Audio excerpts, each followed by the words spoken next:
Hello, my name is Ray Hughes, and I'm an interviewer for the Veterans History Project out of Washington, D.C. at the Library of Congress. And today is the 13th of June, 2018. And today, interview is being conducted at the Cincinnati-Hamilton County Public Library, located in Cincinnati, Ohio, at 9th and Walnut Street, and locally administered by Brian Powers, who's our cameraman today. And today we have the honor and privilege of interviewing a Vietnam War veteran, David Michael Brown. Mr. Brown, it's a pleasure to meet you, sir, and thank you for being here. David, if you would, tell us your date of birth and where you were born. August the 20th, 1946, I was born in Middletown, Ohio. I see. And your parents' names, David?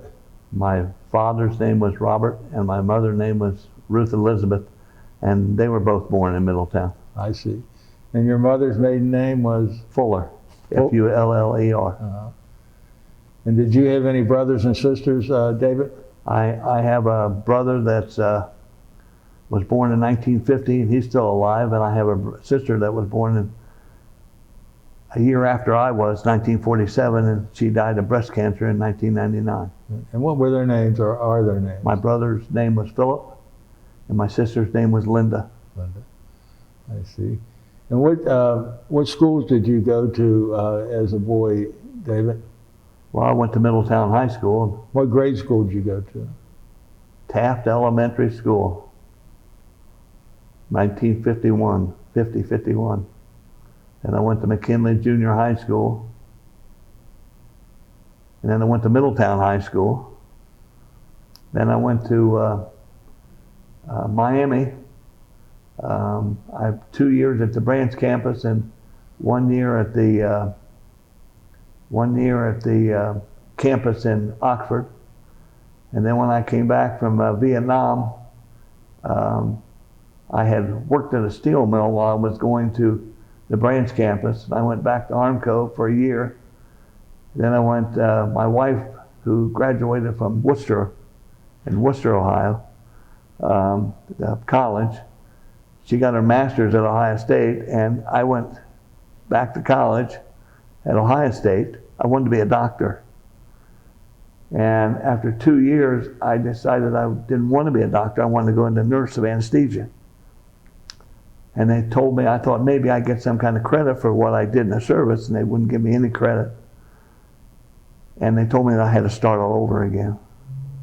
So after 5 years of college, I told them hell with it and started on my journey in life. I see. Did you all belong to any church there in Middletown when you were young? Yeah, United Church of Christ, the one in Middletown, St. Paul's. My wife's parents and my parents went there for years. When we came back from the service, Nancy and I, when I came back, when we got married in 1970, we switched to Church of God. A minister there was a very good friend. And then make a long story short, after moving away and moving around and coming back, we went back to that same Church of God, and we had a little bit of, I didn't like the way they were spending their money.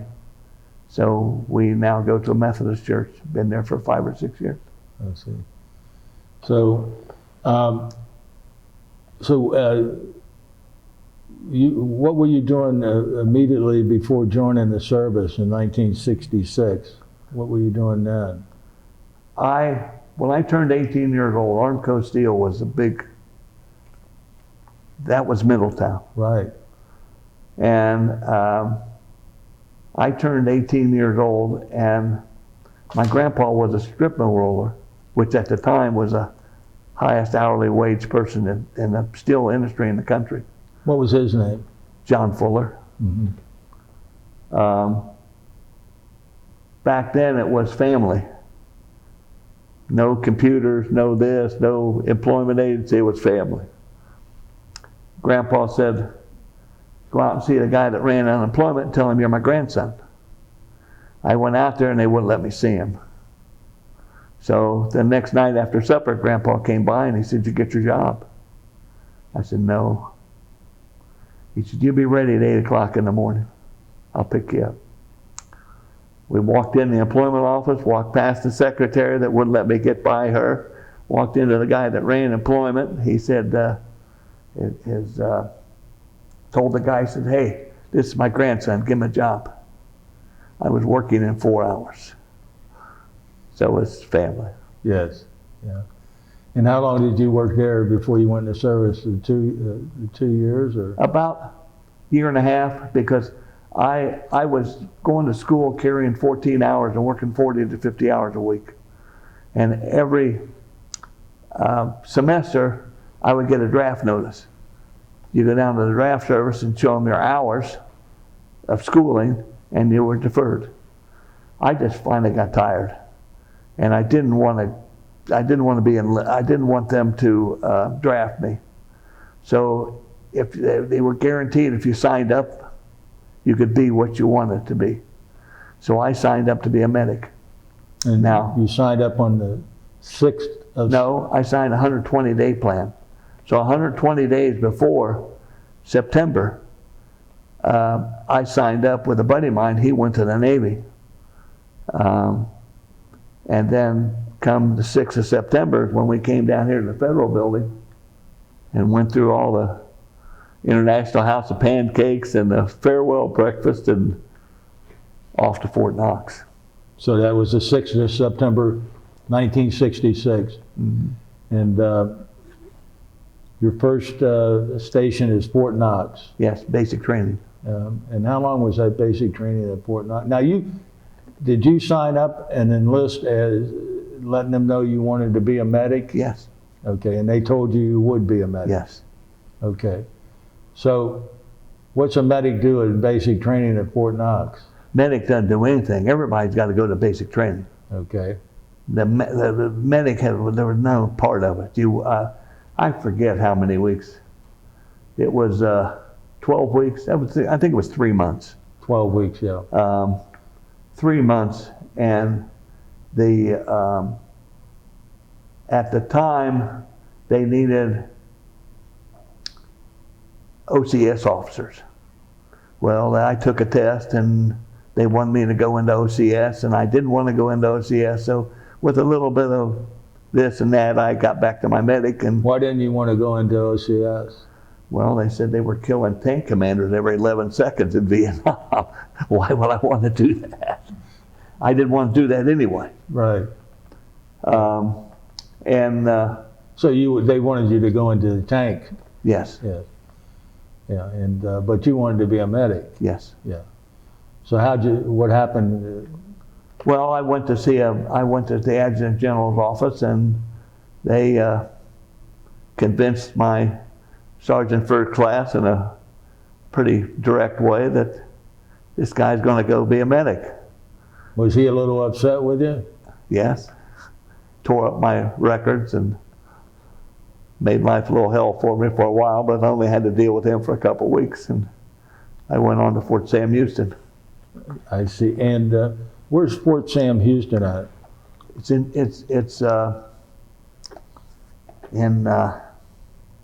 Houston, Texas. Okay.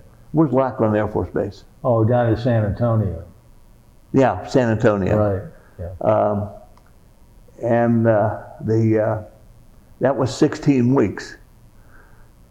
And that's medic training there. Yes, but it's looking back on it, how to give a person a shot. You used a toothpaste tube and you did this. There was never really on-the-job stuff of working. I ended up, I worked in an operating room when I was in Vietnam part of the time. Never any of that kind of training. How to take someone's temperature, how to take someone's pulse, a little of this, a little of that. I got the German measles while I was down there, and I was in the hospital for, a month of that time. But that was where you learned to be a medic. I met one of my first instructors was a Medal of Honor winner. I found out what the Medal of Honor was. I kind of knew what it was, but he explained to us. Do you remember his name by any No. chance? Yeah. I met a Marine major in Vietnam and got the Medal of Honor. Don't remember his name. But we were at Fort Sam, Houston for 16 weeks. We had too many in our company, so they drew lots, and I got put in with a group of Latter-day Saints. They called them white coats. They were conscientious objectors. Oh, okay. They sent them to Washington to be guinea pigs for whatever they want them to do. They didn't go to church they went to church on Saturday. I went to church on Sunday. Normally on Saturdays you pull duty. I didn't have to work Saturday or Sunday because my church was Sunday and their church was Saturday. But San Antonio, there was always someone at the tallest hotel in San Antonio back during Vietnam that was going to jump off the 5th floor because they didn't want to go to Vietnam. Really? Yeah, all the time. There was somebody threatening to commit suicide. And so I learned a little bit about being you got most of your training was when you got to wherever you were going to go, and even after I left Fort Sam and went to Fort Benning, and I was assigned to Martin Army Hospital, which is the 95th Evac hospital. That's when I started to learn some things. Mm-hmm. And how long were you at Fort Benning? I got to Fort Benning in it had to have been around February Of 67? of 67, and we left. We were called to leave to go to Vietnam in August of 67, and then they called it off, and then we left in like January, February of 68 Oh, really? to go to Vietnam. So you Back when they made the movie, remember they made that movie Green Beret with John Wayne? Right, yeah. They made that movie down there when we were down there At Fort Benning? at Fort Benning. I see. Did you see him making the movie? Yes, they see them all over the place. They had thousands of extras that they would go into the laundromats and wash their clothes, and where they were living, I don't know, or what they were doing. Yeah. I don't know. But Fort Benning's a big place. Yeah. And they were out in the woods and out on the whatever filming this movie with John Wayne. I saw him a couple times. I never met him. Yeah. I never met him. But while I was there, they asked, Fort Benning had a baseball team, and they had a sign up on the bulletin board. I was a pretty good ball player in high school, and I played Legion ball. We were state champs back when I was in high school. Mm-hmm. So I tried out. So while the other people were doing whatever they had to do in the hospital, we played Fort Bragg. We came up and played Fort Campbell, Fort Knox. I traveled with the baseball team. I was a catcher. Oh, okay. And then when they said, you're going to Vietnam, all of us had to come back. Right. But still, our training in the hospital, they wouldn't let you do anything. Your training was what's your pulse and what's your temperature. Okay. You weren't a medic to be working in the emergency room. You weren't a medic to work in the operating room. You were just a medic that took somebody's temperature, and you did whatever the nurse wanted you to do. Well, when we got to Vietnam, all bets were off. Yeah. So when do you actually go to Vietnam then? I think it was February of 67. We were there 68. 68. It was right after the Tet Offensive. Tet Offensive. Okay. How did you get to Vietnam? We went to San Diego, and we got on a merchant marine ship, the USS Geiger. Geiger, yeah. Geiger. It's a Right. merchant marine ship. Right. We went from there to the Philippines, to Subic Bay, and then from Subic Bay, we landed in Quy Nhon in Vietnam, which is kind of the middle of the Quy Nhon is right here, yeah. and this is We landed in Quy Nhon, and they were there just a little bit because we went over with an artillery outfit. There was 1,500 artillery and 500 medics, and they got off there, and then we went on up to Da Nang. you went up to Da Nang, which is up here in the northern Right. part. Mm-hmm. I see. And what are you assigned to there at Da Nang? A hospital? Or what? No, we were the 95th Evac. 95th? The 95th Evac hospital went over on that ship. Okay. The whole hospital went over on that ship. And how many were in there? You say 500? Yeah, there was 400,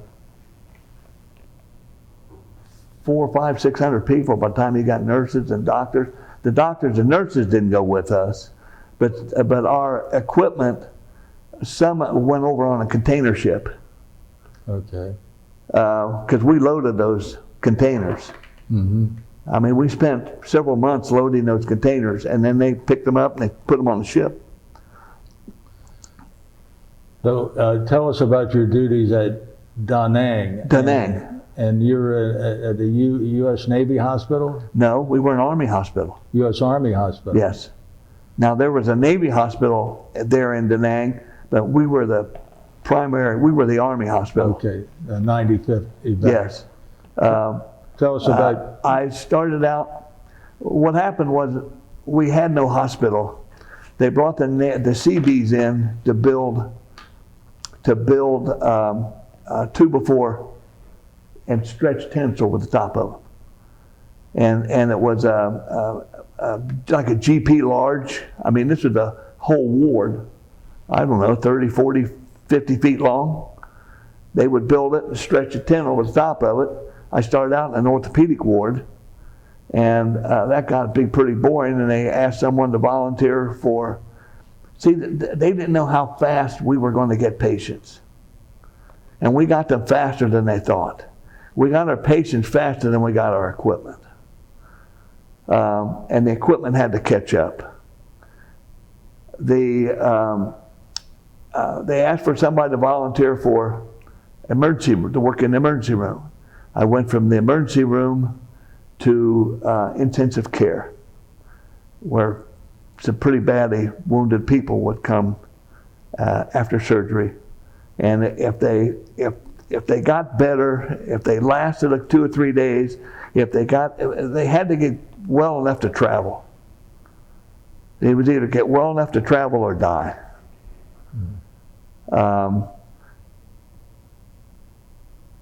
We worked 14, 15, 16 hours a day. Our first hospital was right on the ocean.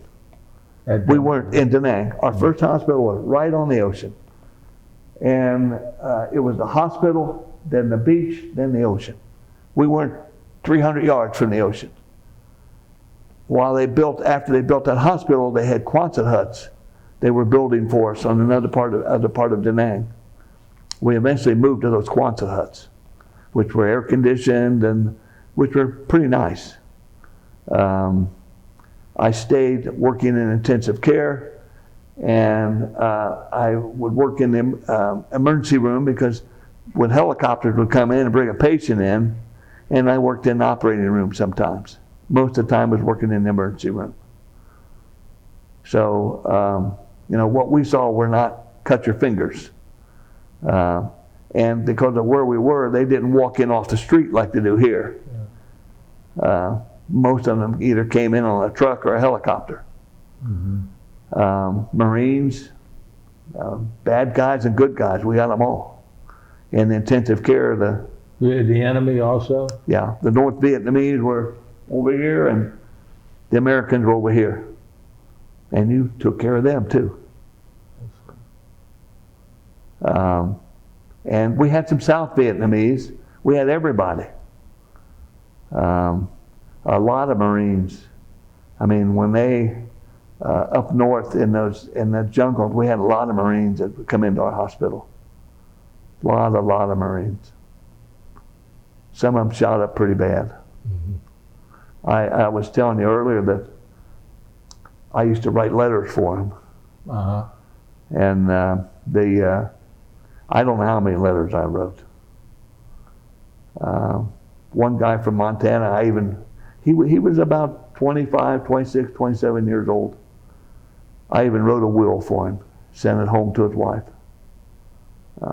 But in August, it was around August of '68, I went from an E4 to an E5, and they transferred me up north to a surgical hospital it was called Way Fubai. And that is northwest of Da Nang at Fubai and Way. We weren't 100 miles from the DMZ. I don't know exactly how many miles, but we weren't that far from the DMZ.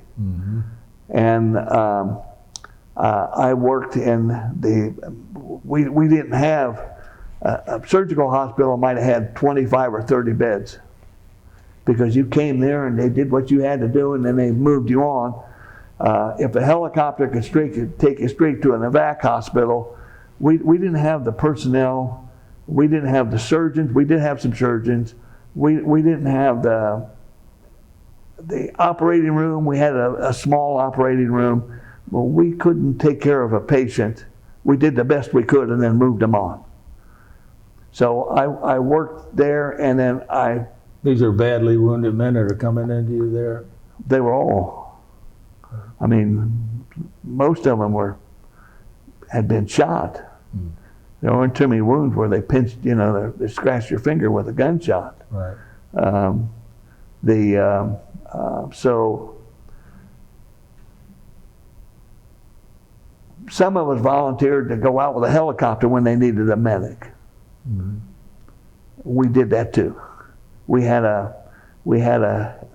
helicopter unit attached right near the hospital, and they would fly over and pick us up.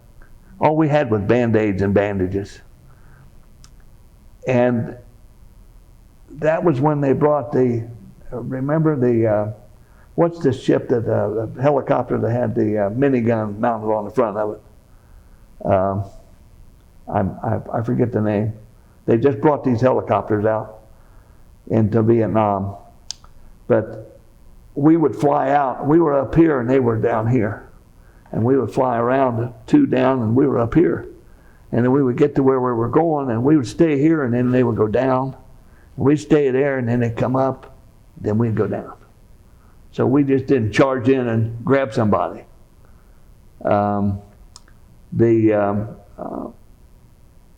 I did that for a while, and then I extended so I could come back to the United States with less than 150 days. And when I did, I didn't have to fly in a helicopter anymore. I had a little sick call unit. I worked for a colonel, an orthopedic surgeon, that I did minor surgery and passed out pills and things like that for a couple months. I didn't want to come back to the United States and shine shoes anymore. Yeah.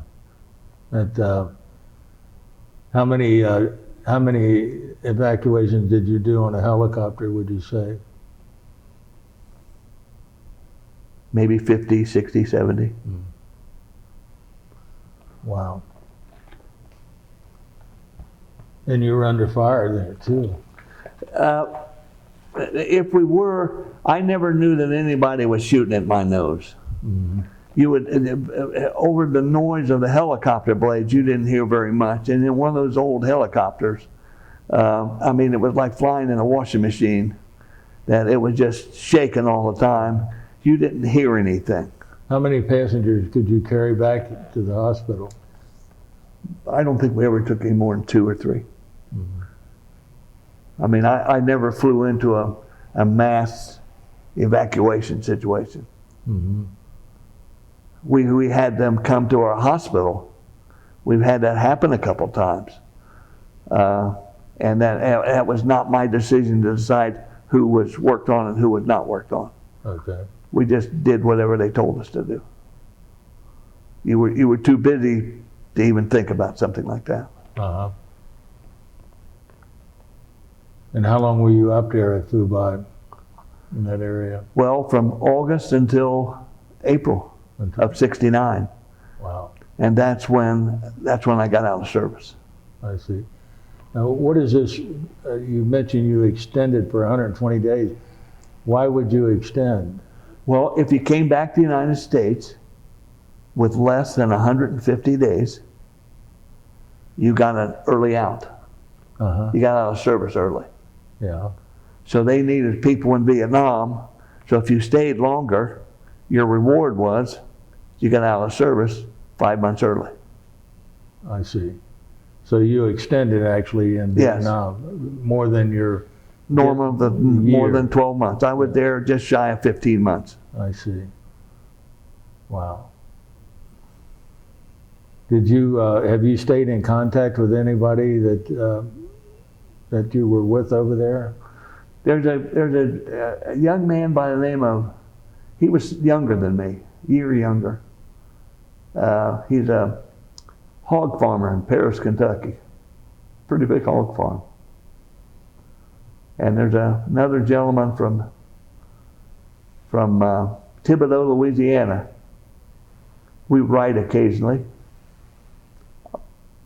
When I left the 95th Evac, we were the first to go over the hospital.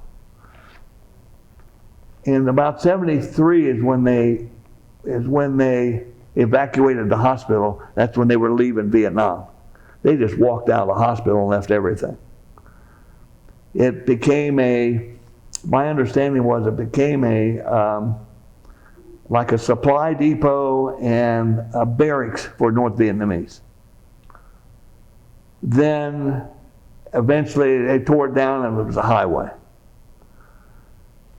You were telling me earlier, excuse me for interrupting, that some of the places you operated on came in like a box? Well, what that meant was, because of the heat and the sand and all the problems dealing with the heat in those territories in the east, in Vietnam and Thailand and places, they invented a box. They called it a MUST unit. It was a mobile surgical operating room. MUST. Yes. And they put several of these together, and everything was in it they needed to operate. Air conditioning, beds, instruments, everything. All they needed was people inside of it to work. And almost every hospital had, small hospitals had like one. We in a big hospital had 2 or 3 of them. And they just attached them to the Quonset huts. Everything was ready to go. They just walked in and operated. They didn't have to think, they didn't have to, everything was there. Do you remember any of the surgeons and those? I remember some faces. Maybe a nurse or two and a few of the doctors.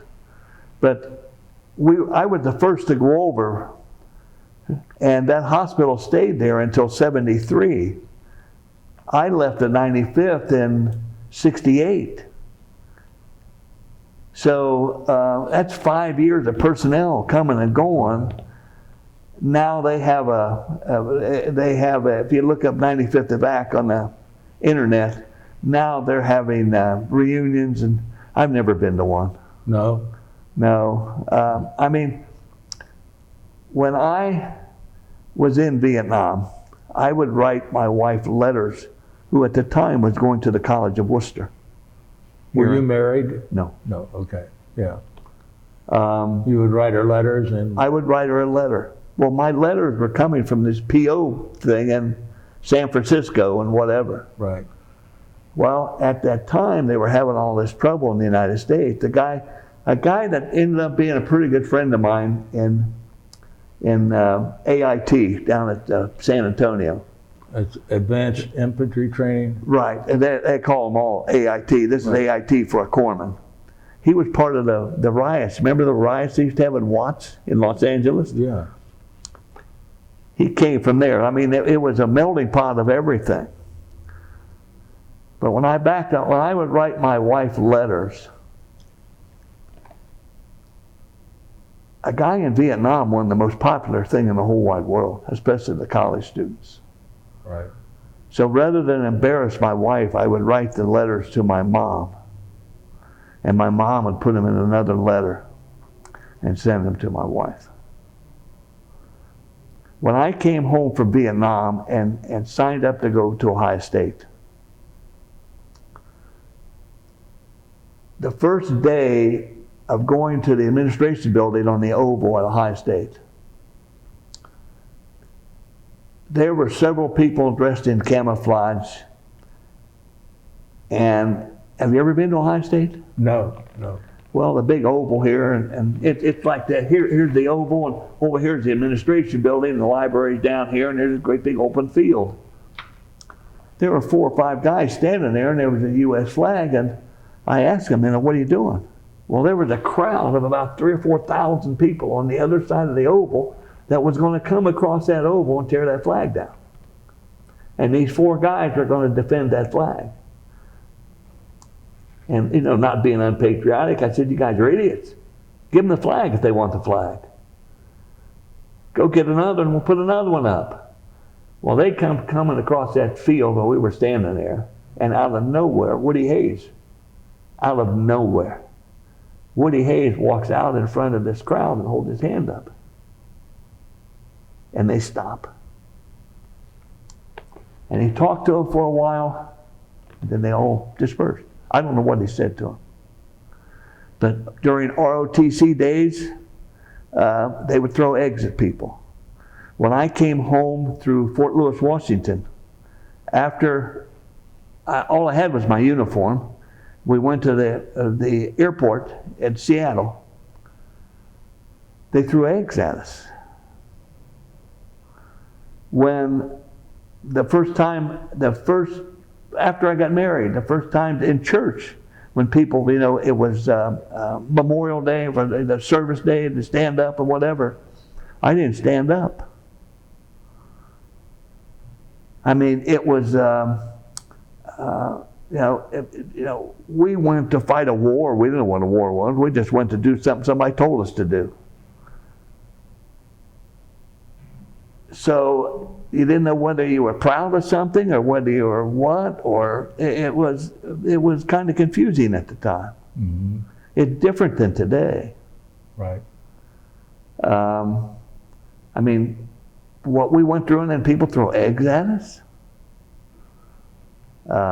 So you couldn't send a letter to my wife because they would embarrass her. So we were not highly thought of, this stuff that happened at Kent State and whatever, and the interview's not about that. But still, it was a very confusing time. Yes. And my dad came home from World War II and they were heroes. Right. We were not heroes. I mean, not in their eyes. Right. How did you get out of Vietnam? Did you catch a plane or by ship? We went down to Cam Ranh Bay, the center of the state, center of the country. Mm-hmm. Yeah, it was down below Quin Yon. Right here. Yep. And I took my leave while I was there. I went to Tokyo for 2 weeks. But we flew from Cam Ranh Bay to Kyoto and Japan and refueled. And then we never even got off the plane. I mean, we landed and got some more fuel and went to Seattle Airport, Fort Lewis, Washington. And it took about a day and a half. Being a medic, I had all my medical records already signed. I had a doctor already sign everything I needed to do.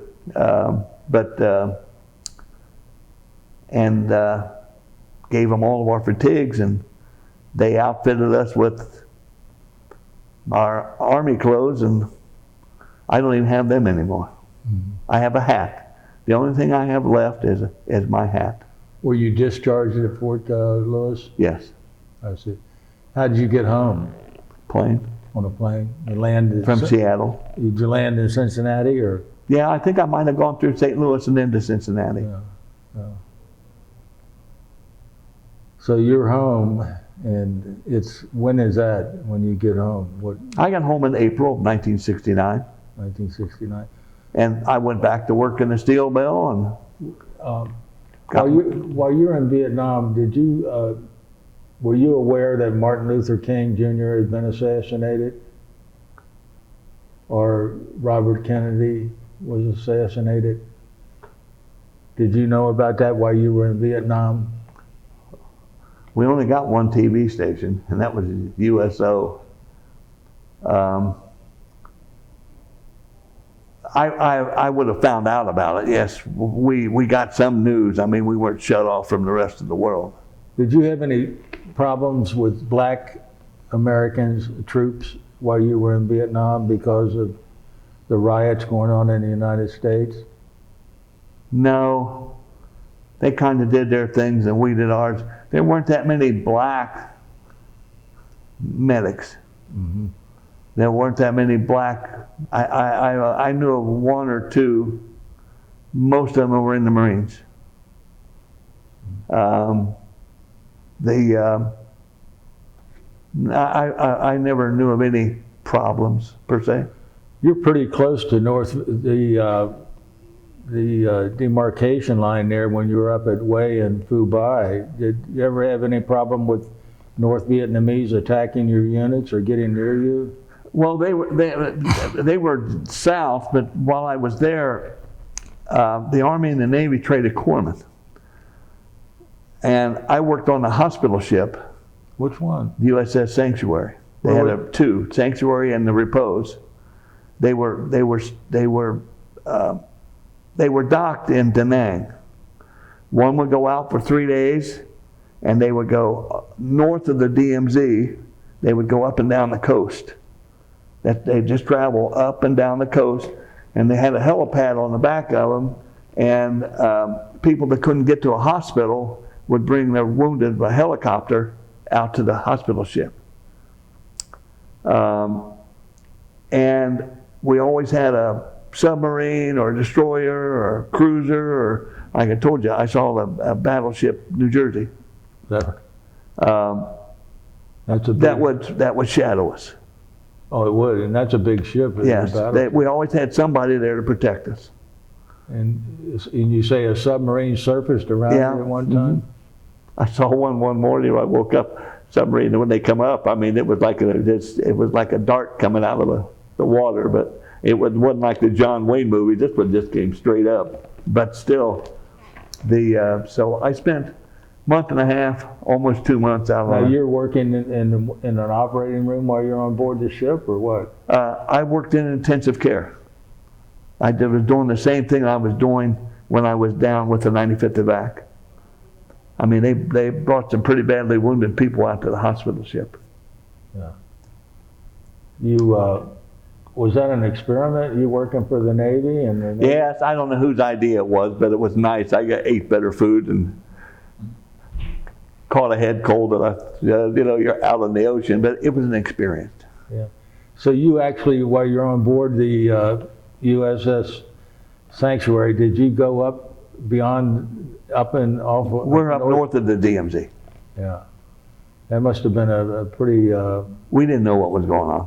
We were on a ship.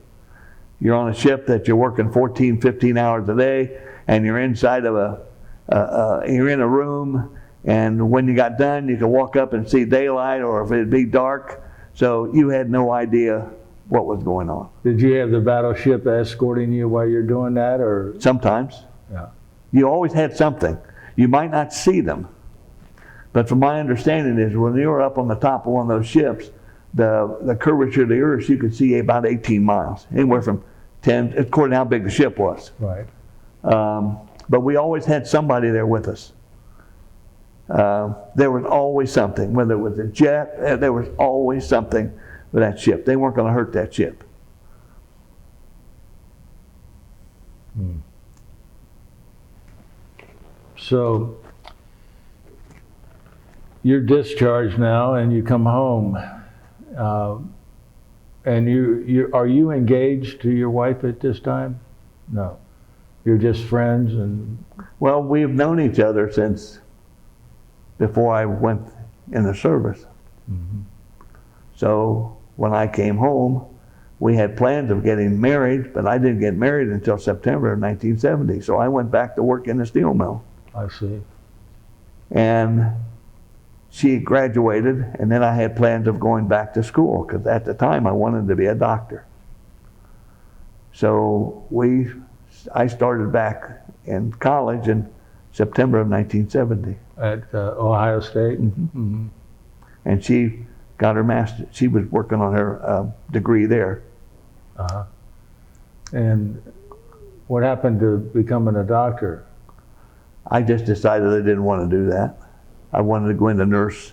I wanted to be a nurse of anesthesia. And they wanted me to start all over again, and I didn't want to do that. So I just dropped out of school. They wouldn't give you credit for what you'd done in Vietnam, huh? No. Wow. That's rather short-sighted, isn't it? Well, today it's different, but back then, you know, I wasn't going to change anything. Right. So, you decide to be a nurse? No, you just dropped out altogether. No, I decided that I want to build houses. So I hired these 4 guys, and we went out, and there was a company by the name of Cap Homes. They were based out of Columbus. And these guys supposedly knew a little bit about being a carpenter. I knew a tiny bit, not much. I knew how to build a house. And you would buy you would own the land, you would have the foundation poured, and we would go out and rough in the house, put the roof on, put the windows in, put the doors on. And no drywall inside, no electric, no plumbing. We'd build the house. So we went out, I built my first house, and the guy who was head of Cap Homes called me in, and he said, I don't know whether to love you or fire you. It's the worst home I ever saw in my whole life. I'm going to have to bring a crew in and tear it back down and build it again. So he put me with a man from Hazard, Kentucky that was running one of the projects. And I took my men, and this guy taught me how to build a house. So I went out on my own for, 5, 6, 7 years. 4 years. I eventually got into expensive remodeling, kitchens and bathrooms. But at the time, I didn't know the first thing about building a house. All I did, I read books and everything I could. Yeah. But I enjoyed it. But then I got 85. I decided that, I told my wife that I think I'd like to sell cars. What did she say then? She didn't say anything. I mean, we've been married 48 years, so. Yeah. When did you get married? September of 1970. September the 5th. September 5th, 1970. Yeah. So. Where'd you get married at? We're in Middletown. Where? In Middletown. How did you meet your wife to begin with? I met her I'm 2 years older than she is. I met her at a party one night. We stopped at, kids were people a little younger than us, and I met her then. In Middletown? In Middletown. And then just got to know her a little more and a little more. But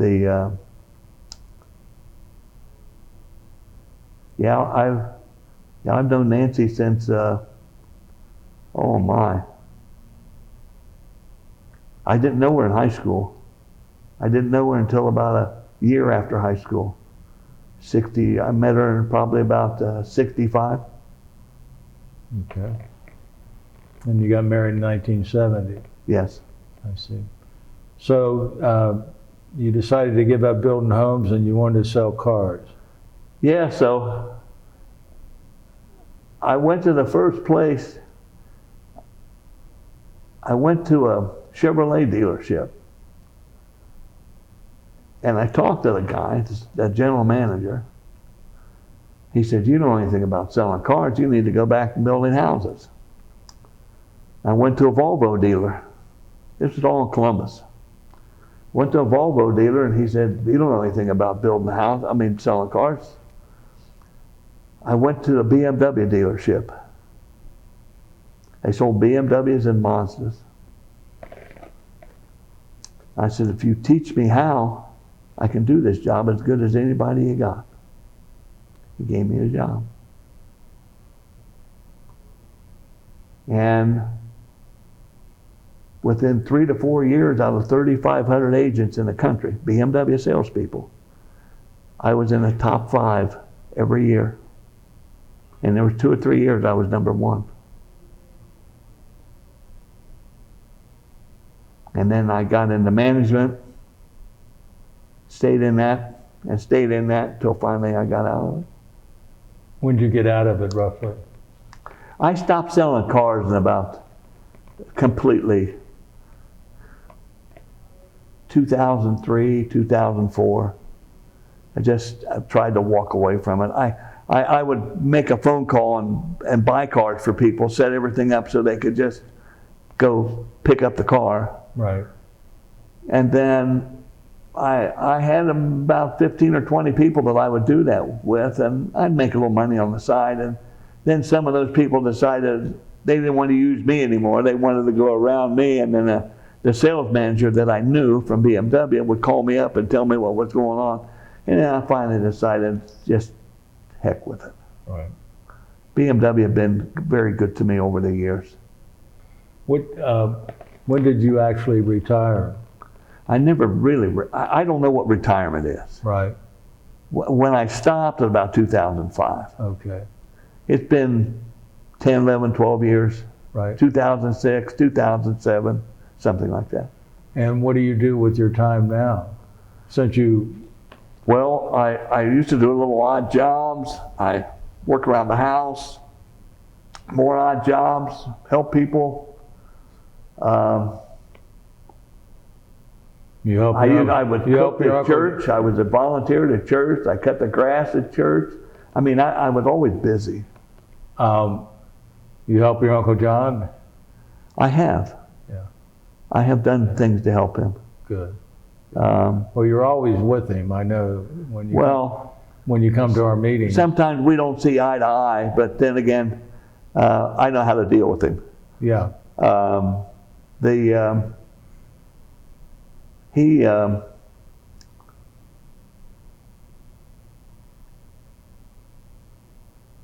lives not far from me,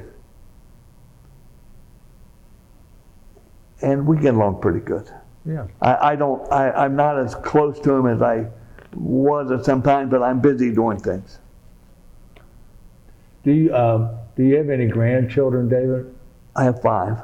Yeah. Do you remember all their names? Yes. I have Liza is 13. She's my daughter, my son's daughter. She's the oldest. Mm-hmm. Max is 11. He lives in Pennsylvania with Liza. Ruthie is 10.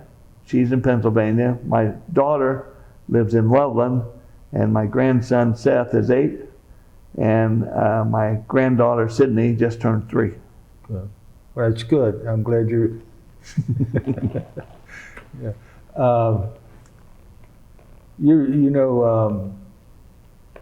I sometimes ask questions that don't seem important, but we use these interviews also for genealogical purposes. Do you remember your grandparents? Oh yes. My mother's side, my father's side, my father's side. His father died. He was in that Spanish-American War. Mm-hmm. He died from the gas that got in his lungs. That when they gas people. Was that the Spanish-American War? Yes. Down Mexico. Oh, okay. My father's dad died when he was 14.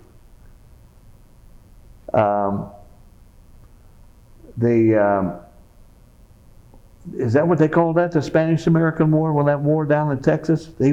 My father's dad drove a covered wagon, a mule team. He was a mule team driver. Mm-hmm. But What was his name, David? his name was Harry Lee Brown. Harry Lee Brown. Okay. Now, but my dad's mother, I can remember back then when I was about 2 years old, some things. Right. I remember seeing my dad's mother. She lived in Middletown. My mother's mom and dad, my grandfather died in '68. My grandma died, Grandma Fuller died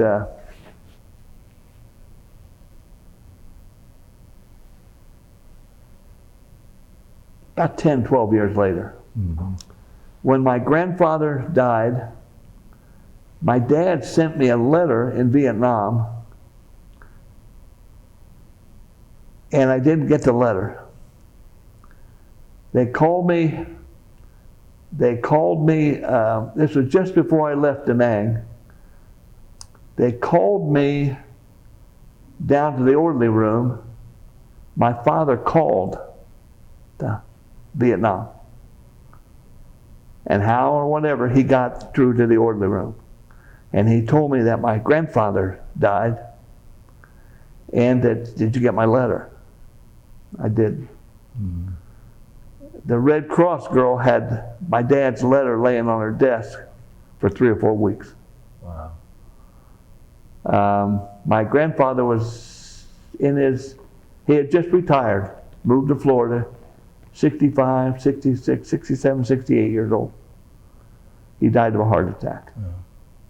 So I remember my grandpa was always good to me. Grandma and grandpa, Yeah. they lived in Middletown. Right. I remember them well.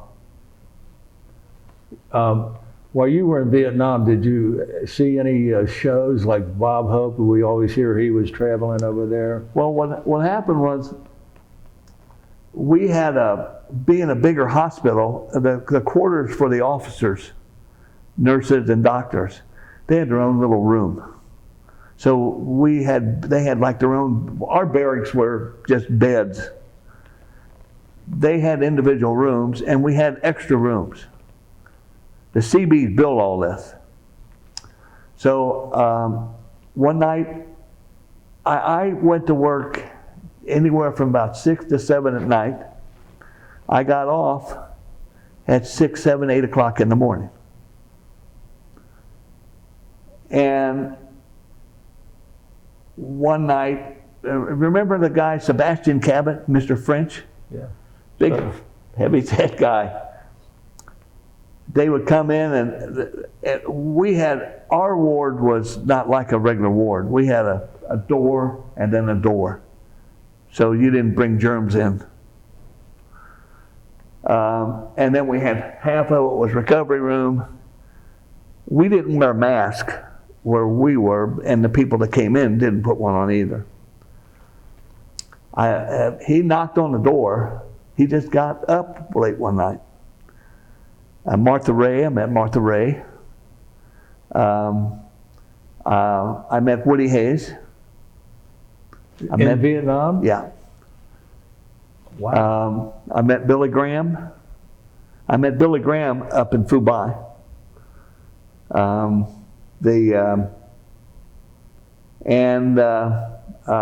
I saw Bob Hope in the hospital, but I didn't meet him. There were just too many people around him. Martha Ray one evening came in, and she had fatigues on, introduced herself.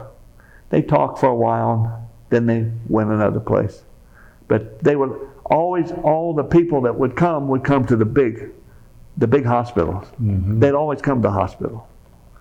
I saw some other people, but those are the ones that I actually met. Did you see one of the shows? No. No. I never had the desire to go. Yeah. But you got to meet him anyway. Yes. Yeah. Ryan, do you have any questions you want to ask David? I have a couple. You said your father was in World War II? Yes. What did he, was he in the Army? He was in, yes, he was in an engineer battalion. He drove a truck. Where was he assigned at? He was in France, England and France. My dad wasn't in the Battle of the Bulge kind of stuff. They were in what came after.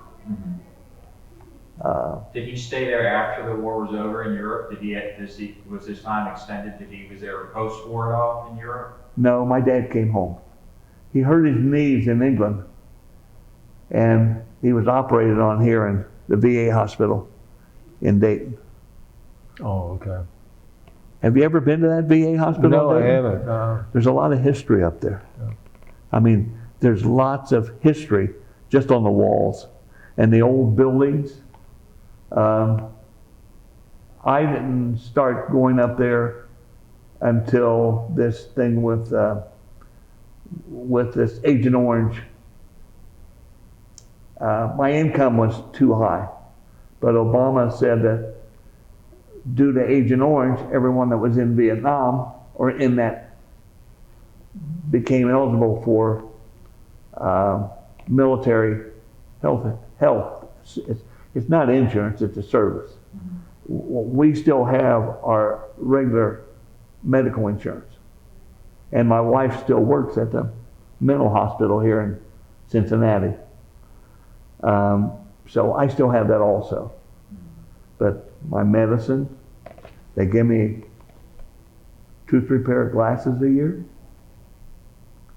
Because I'm 100% disabled because of my heart. They've done $30,000 worth of dental work. I could have that done another place. They've saved me a lot of money. My heart, I still go to Bethesda. But they've changed a lot of things over the years, last couple of years especially, since all of the problems in the VA hospitals. But, you know, you see a lot of Vietnam vets coming through the door. Mm-hmm. I've never owned a Vietnam hat. I never had the desire to. I mean, ever since all that ruckus and all that whatever, you know, I've met people that have, and through a little conversation very quickly, we find we have things in common. Mm-hmm. But I've never been to Taco Bell. I've never owned a Vietnam hat. Uncle John keeps trying to buy me one. It's just that I still have that stigma about that. It's not that I'm ashamed.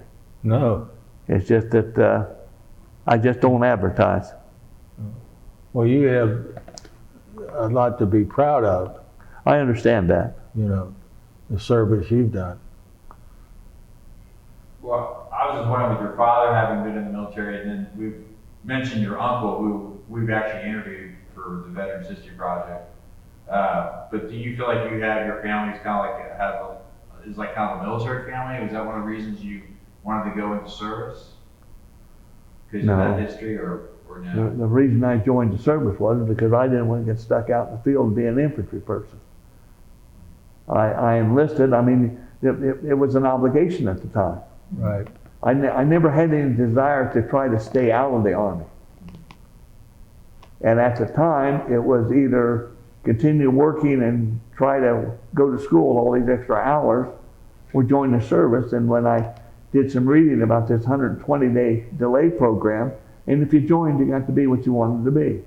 And anything with any kind of a little education or a little something you had to do other than shoot a rifle kept you out of the jungle. Now, I would think that a normal, ordinary person would not want to go in the jungle with a rifle and be shot at and try to shoot someone. So, I was one of those normal, ordinary people. I mean, there were a few crazies out there, and that's just the way it was. But still, I didn't want to be one of them. So you mentioned I think, did you go by boat to Vietnam? I think that's. Yes, we went on a merchant marine ship, The Geiger. USS Geiger. Most guys we talk to, if they got a plane ride in, why? Well, not everybody. You went out of San Diego, you either flew out of Los Angeles or, well, they flew out of every place. Some people flew through Europe and went to Vietnam because we were a hospital and some of our container were on the ship with us. Maybe that's why. I don't know. I didn't make that decision. But How long did it take you to get there? Lord help us, at 3.5 weeks. By the time we went through Subic Bay, that's when I first saw the Enterprise. The aircraft carrier? Yeah. Our first day on the boat, second day on the boat, the refrigeration went out down below. So you went downstairs for breakfast, and they gave us a box of cereal, these little bottles of water, a box of cereal, a little bottle of water, and like a little coffee cake. That was what you got. So upstairs with the officers' mess, they had a little hospital, and they need somebody to run the hospital. So the sergeant that I knew, who ate upstairs in the officers' mess, he said, "Brown, you want to run the hospital?" So I was in charge of the little hospital, and the people that were in the hospital got to eat the food from the officers' mess. Well, I got all my friends. The cook said, "I didn't know that hospital held 15 or 16 people." So we would bring food down from the mess to the hospital, and that's how we ate. But it was all, everything in the service was a scramble. You had a buddy that did this, or find a way to do this, or had a guy to do this, or had this guy to do this, and you trade this for this, and you trade this for that and that. And I mean, I didn't have a bad time when I was in the service. You know, some of the, well, there was one night when we had built like a single car garage out of plywood. And that was our morgue. And we put plywood across the sand, and we'd usually take at least one, maybe two, sometimes three bodies out a night. Well, the Americans, you put in a body bag and you tied their hands in the body bag. The Vietnamese, you put them in a sheet, but you tie their hands. Well, we had to volunteer and work at the Da Nang morgue sometimes. And one night, I pushed the gurney out and was attempting to put a body on some shelves we built, and a hand came down and hit me. Somebody didn't tie somebody's hands. And rigor mortis hadn't set in yet, because once you stiffen up, And I knocked the door down. I only weighed 150 pounds back then. I knocked the door off its hinges, and I ran out. I wouldn't go back for a week. But it was just little things that would happen. There were you had some fun times. I mean, I gave ice cream away to my medics on the ship. I was also got to be in charge of the little shop that passed out the ice cream, and I sold it to the infantrymen. So it was just, we weren't bad guys. It was just, and you missed, after getting out of service, you missed that a little bit. You missed that, do for me, I do for you, or, what's in it for me. It was, there's a little bit of fun doing that. It's a different world now. Did you have much encounters with like the civilians in Vietnam at all? Did they come into your area at all? Encounters with them? They were right next to us. You ever watch the show China Beach? You ever hear of that show on television? I never watched it though. I was at China Beach. That's where Da Nang, part of Da Nang was. That's where the PX, the USO Club. I bought my first set of golf clubs at China Beach. I went into a little room about the size of a one-car garage, and I picked out some golf clubs and a bag, and it cost me $185. And they sent them to my mom and dad, and I got them when I came home. But that was the same China Beach. And the Vietnamese had a custom. You had to be careful. They had a custom of, you would see them just dart across the road in front of you. Well, if they were having problems, or for whatever reason, they thought that right behind them was a spirit. And as close as they could get to getting killed themselves, the better chance they had of getting that spirit killed. There was a name for this. We had to be careful because these people would just run right across the road in front of you. And then we found out what it was all about. And this would happen a lot. The women would walk down the highway and just squat down and have a kid. Pick the kid up and go about their business. I mean, they didn't hide anything. You never ate their food. I never ate any of their food. As bad as our liver got or whatever, I still never ate any of their food. There were people that did. I never went into town, like my uncle, he was down around Saigon and places, the big cities. When I was in Vietnam, Da Nang and Saigon, O'Hare was having something like 175,000 takeoff and landings. Saigon and Da Nang were having 350,000. That's how many times these jets, I would go down sometimes and watch these jets land and take off. I mean, after a while, my first camera, someone would go on R&R and you'd give them money and they'd buy stuff and bring it back. My first camera, I found out that 125th of a second would stop helicopter blades. Well, after a while, you just had so many pictures. On my leave in Tokyo, the Ginza, which is just all lit up, I wanted to go down and get on top of that building and take a picture right down the strip. And I knocked on the door, and the guy that came to the door, he was assistant editor of the paper. He was from Dayton, Ohio. He took me right upstairs with my tripod and whatever. While I was in Tokyo, we had 22 inches of snow, the record snowfall. They had no snow equipment. They had people with shovels. They would bring 500 or 600 or 700 people to an intersection and just wipe it out, and then just move on down the street. So there was little things. A room back then was $14 a day. Today it's $400, $500 a day. So it was nice to come home. I wouldn't want to do it again.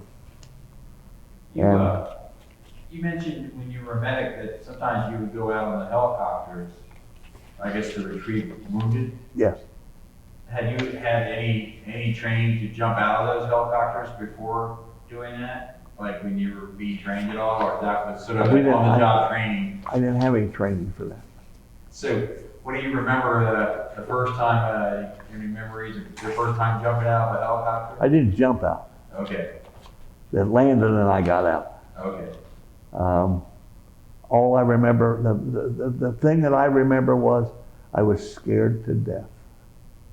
But after a while, when you see that, I remember I picked a person up that was twice my size. And back then, I graduated from high school in 174. I weigh 230 right now. I got down to 150. And I picked somebody up, and I picked them up. Now, I don't think I could pick somebody up now that weighs 200 pounds, unless I was scared enough. That's what I remember. How close would the helicopter get to where the wounded guy was? I mean, how far did you? From here to as close as you could get. Yeah. And I mean, you had two gunships sitting up here. Sometimes I wonder how many times we shot the good guys. But you had two gunships with 60 millimeter minigun cannons that shoot 3,000 rounds a minute. But you didn't think about those things. You just did what you had to do. So This was, my job was not permanent flying in a helicopter. Sometimes when they thought they needed something or something was called in, then they would call for one of us, and they would, the helicopter, the dust-off unit had planes with crosses on them. They weren't big crosses. They found out the great big crosses were easier to shoot at with little crosses. But the Cobra, the helicopter, the Cobra, had the minigun mounted in the nose, and the pilot, wherever he turned his head, that's where that minigun went. And when they shot 3,000 rounds a minute, they just brought those out when we were in Vietnam. We used to watch them at night. You know, you could see them at night. And when they took me up to Quang Tri there for several weeks, I went up on a C-129, and they would make those landings. They would make those landings where they would come in and they would just come straight down, and they would hit the ground, and they would drive down there, and they put the tail down, and as they turned around, they threw my duffel bag off the back and told me to go over and wait by this little building like a garage. Nothing was bigger than the garage over there. And I stayed there for a day with no weapon, out in the middle of nowhere, waiting for somebody to come pick me up. It wasn't an airport like Cincinnati Airport where you had a control tower and all this other stuff. It was just a landing strip in the building, and they were going to get out of there before somebody shot them. But these landings they would make with these C-129s, they would just come in, cut straight down, and hit the ground moving, and come around, turn around, and come back. When I spent the night out there by myself, that was probably the scariest I'd ever been. There's no weapon, you got nothing to eat, and you're waiting for somebody to come and get you, and you stay there all night long. It's not like you can cry for mom and dad, where are you? There was nothing. So some of those guys that were, in the jungle or some of those places, I didn't even get a taste of that, and I didn't want it.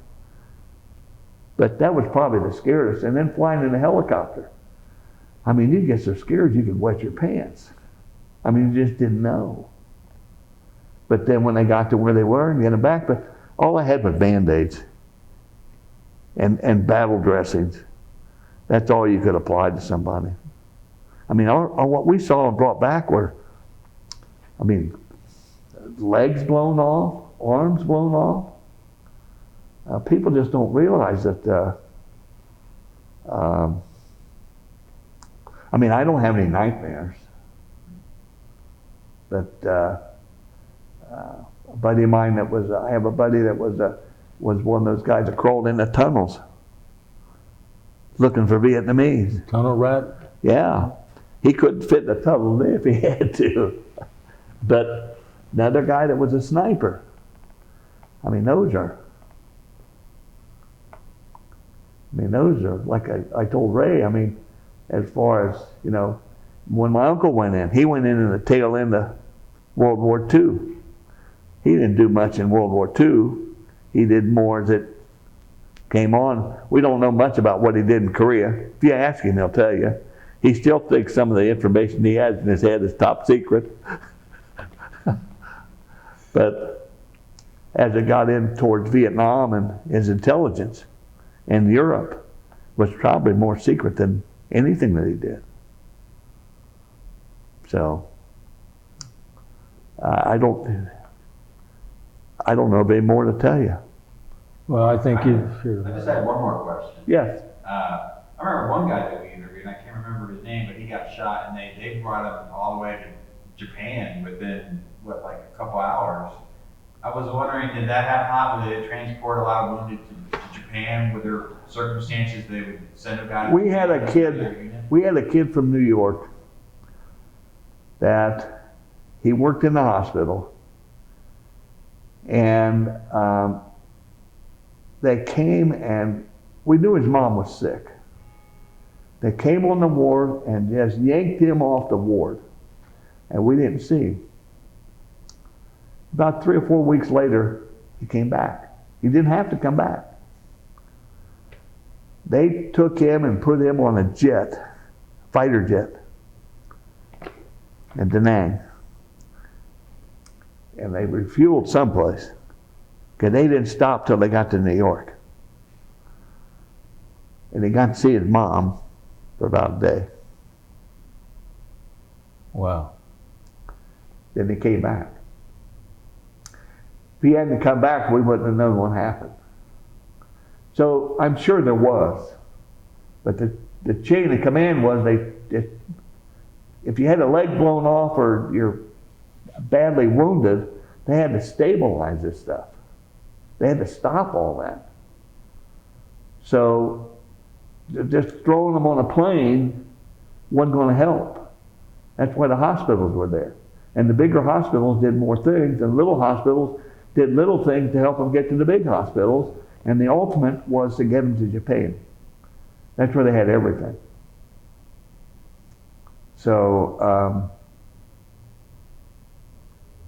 it's just that people had no idea how many, that wall. Sometimes I associate what's on that wall to some of those people that died in my hospital. There have to be some names Sure.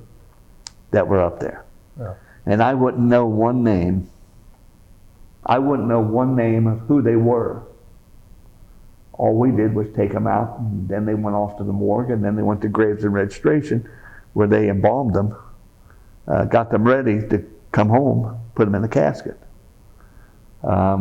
We had to volunteer and work in the morgue. That's scary to death too, because the rigor mortis would set in. Sometimes they would set up. So that could scare the hell out of you. But you got to remember, this is a war being fought by 18, 19, 20, 21-year-olds.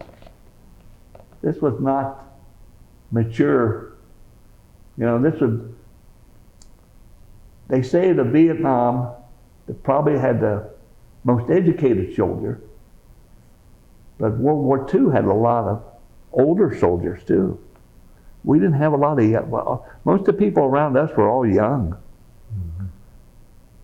I had a sergeant one time that in Fort Benning that, according to him, he was the next Rambo. And I got to figuring one day. I said, "How old are you?" "You weren't old enough to be in any of these wars." So we didn't have the age. A lot of young people fighting then.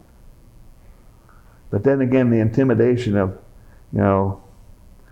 people throwing eggs at you. Right.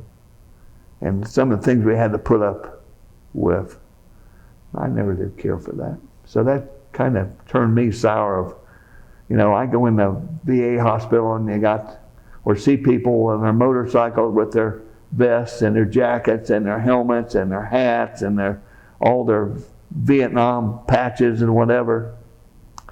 I don't have any of those. And it's not that I did anything any less than what they did. Right. It's just that I just don't have any of those.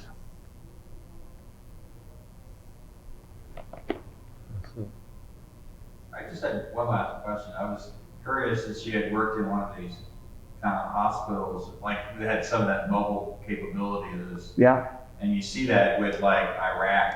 I was always worried, did you ever see any of those segments about those mobile units and compare and contrast your experience? I don't know if you've ever looked at any of that stuff like that. Well, no, I mean, I'm sure that they have, I know a surgeon that was worked on your, what do they call it, the gastric,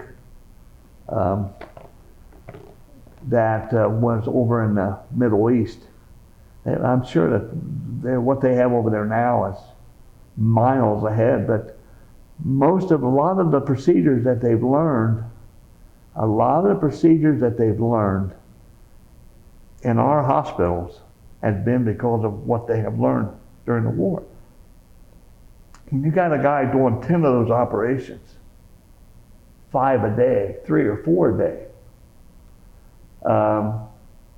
They're not walking in the hospital here, having their leg blown off. I mean, there was a lot learned that had been passed on and passed on and passed on. And the nice thing about it is, I tried to get my friends some benefits from Korea based upon what I had learned. I couldn't. They won't do anything. They'll give him the health service, the VA will pay for his operation or this or this or this.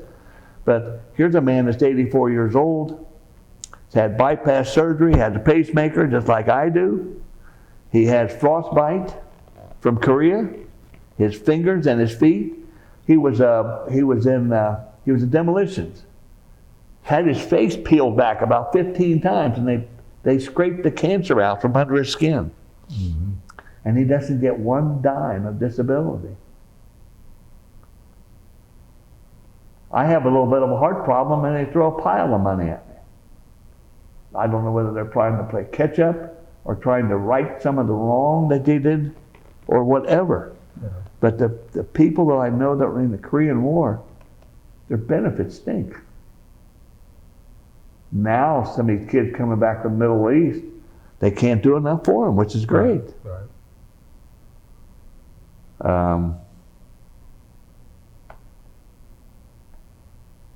All right, well, thank you. I appreciate it. That's it. Anything else you would like to add, No. David? I didn't think I could make it this long.